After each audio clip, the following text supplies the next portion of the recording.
Dian, sebetulnya gimana sih proses bekerjanya hipnotis itu? Proses bekerjanya hipnotis. Hipnotis itu seperti tadi yang saya singgung adalah sebuah kondisi alamiah ya. Kondisi alamiah itu seperti saat kita membaca, kita bermain game seperti itu. Dan ada kondisi alamiah yaitu ketika kita mau tidur dan bangun tidur. Itu adalah kondisi alamiah ketika atau keseharian kita, Mas.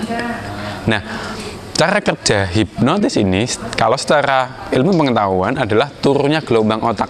Turunnya gelombang otak. Betul. Ya. Jadi ada 4 gelombang otak yang kita pelajari kalau di keilmuan hipnotis itu. Ya, ada saja itu?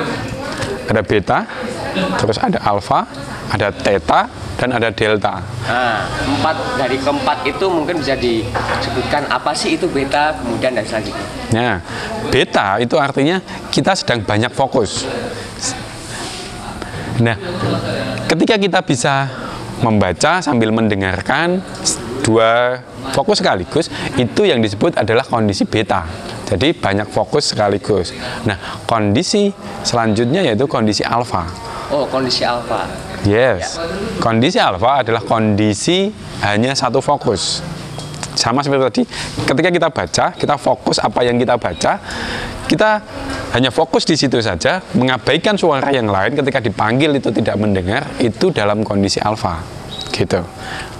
Nah, kondisi hipnosis itu adalah kondisi alfa, gitu. Dan kondisi berikutnya adalah gelombang otak yang disebutnya theta. Theta itu adalah kondisi di mana kita sangat rileks sekali. Kondisi sangat rileks ya. Betul. Contoh adalah ketika kita tidur seperti tidur ayam itu, Mas. Tidur ayam. Ya. Berarti masa sebelum tidur ya. Betul. Peralihan dari kondisi sadar ke tidur ya. Betul. Baik. Itu jadi kondisi tidur ayam itu kita sudah tidur enak nih di tempat tidur, sudah berbaring di tempat tidur seperti itu. Kita dengerin ada suara keran bunyi nih. Tapi kita sudah malas sekali untuk bangun untuk mematikan keran itu. Nah, itu kita sudah masuk dalam kondisi theta, gitu. Nah, kondisi selanjutnya yaitu kondisi delta. Kondisi delta itu adalah kondisi tidur pulas. Kita tidur pulas, kalau dibilang bisa dikatakan adalah tidurnya orang mati. Itu adalah tidur delta. Gitu. Ya. Nah, kondisi hipnosis itu adanya di alfa dan theta tadi. 2 kondisi ini yang disebut alfa dan theta itu dikatakan adalah kondisi hipnosis. Seperti itu, Mas. Oke. Biasanya orang-orang yang bisa dihipnotis itu adalah kondisi 2 tadi ya, Mas ya? Ya, secara ilmu pengetahuan ketika seseorang dalam kondisi alfa dan theta itu bisa masuk dalam kondisi hipnotis atau bisa diberikan sebuah pesan atau sugesti ke dalam pikiran bawah sadarnya. Seperti itu, Mas. Sebetulnya ada berapa jenis sih kondisi hipnotis ini? Ada beberapa jenis, mungkin ada hipnosis, kemudian hipnotis itu perbedaannya apa? Oh ya, hipnosis itu adalah ilmunya. Hipnotis itu adalah orangnya. Orang yang melakukan hipnosis disebutnya hipnotis. Jadi orang yang mempunyai ilmu hipnosis disebutnya hipnotis, gitu, Mas. Oh, seperti itu ya. Banyak yang belum paham antara hipnosis dan hipnotis itu apa ya. Karena kebanyakan di masyarakat ketika beberapa tahun yang lalu, mungkin saat-saat ini sudah familiar, tapi beberapa tahun yang lalu adalah hipnotis ini sangat dekat dengan kejahatan begitu. Lantas bagaimana sih mengoptimalkan atau memanfaatkan hipnotis ini dalam keseharian kita, Mas? Oke.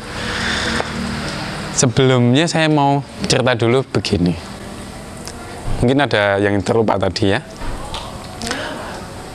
Perilaku manusia ini ditentukan oleh pikiran bawah sadar. Perilakunya ini ditentukan pikiran bawah sadar manusia.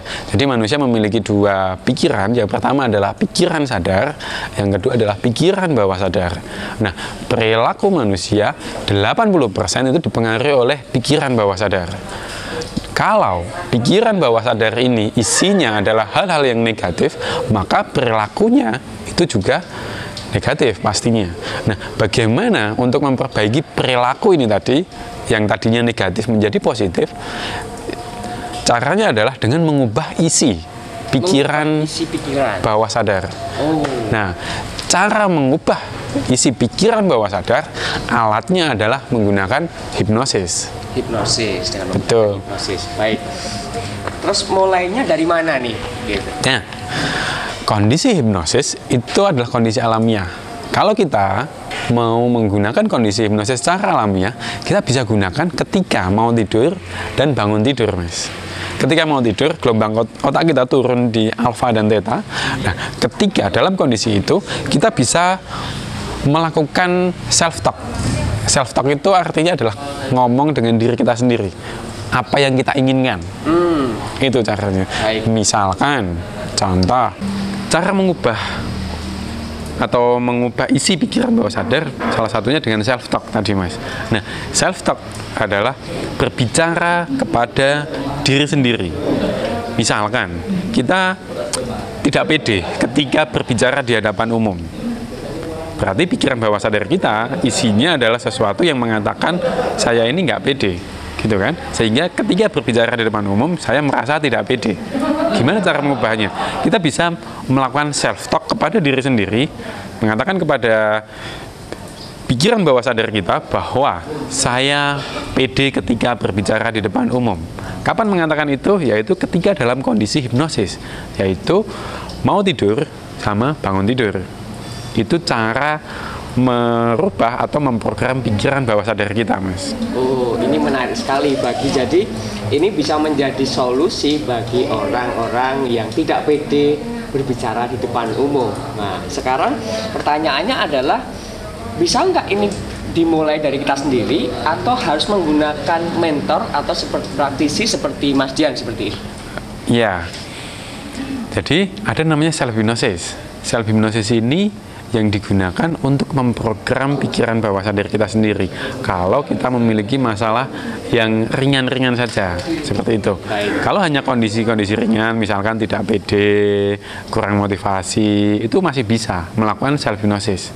Tapi untuk kondisi-kondisi yang berat, misalkan trauma, punya trauma di masa lalu, fobia, kecanduan, seperti itu, pasti dibutuhkan orang yang berkompeten untuk melakukan terapi menggunakan hipnosis yang disebut hipnoterapis, gitu, Mas. Oh, ini menarik, berarti bisa menjadikan membuang sampah emosi ya, Mas ya? Ya, betul sampah sekali. Emosi, mungkin ada teman-teman atau pemirsa yang memiliki masa lalu yang sangat buruk atau mungkin trauma, kecemasan. Ini bisa menjadi solusi, teman-teman. Gitu. Betul. Terus apalagi yang bisa dilakukan untuk di hipnotis ini, Mas? Banyak hal yang bisa dilakukan dengan hipnotis, Mas. Contoh, hipnotis untuk pertunjukan. Hipnotis untuk pertunjukan ya, seperti yang kita lihat di YouTube atau mungkin di televisi, itu namanya hypnostage. Hipnotis untuk pertunjukan. Terus hipnotis untuk terapi yang disebutnya adalah hipnoterapi yang digunakan untuk membantu kondisi-kondisi yang seperti tadi yang saya sebutkan, trauma, fobia, kurang motivasi, terus kecanduan, terus ada kelainan orientasi seksual, itu bisa dibantu menggunakan hipnoterapi. Nah, bisa juga digunakan untuk memberdayakan lingkungan kita. Contohnya, yang terdekat dulu, istri dan anak kita. Itu bisa, misalkan anak kita ingin anak kita ini belajarnya lebih rajin, ibadahnya lebih rajin lagi, atau anak ini punya kecanduan mengenai game.